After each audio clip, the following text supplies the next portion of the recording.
Hi everyone. Welcome back to another episode of Tech World. In today's video, I'm going to show you how to apply coupon on Shein app.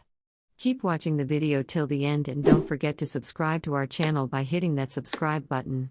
Also press the notification bell so that you'll never miss another upcoming updates from us.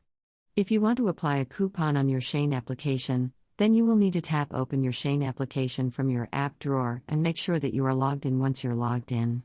In order to use Shein coupon code, you'll need to head to the checkout page. After adding a product on your shopping bag, go ahead and select a product that you'd like to buy and add it on your shopping bag. Tap on the product, tap on Add to Bag and open up a shopping bag at the top right-hand corner. Tap on the checkout button in the bottom of the screen. Go ahead and enter your shipping address and other information in the text boxes below.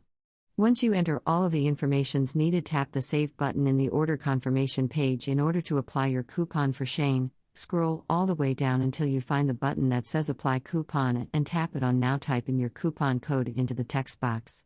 And finally tap on the Apply button right next to the text box, and that is how you'll be able to apply coupon on Shein. I hope the tutorial was helpful to you. If it was, go ahead and give us a thumbs up, as soon be back with more tutorial videos like this. Thanks for watching.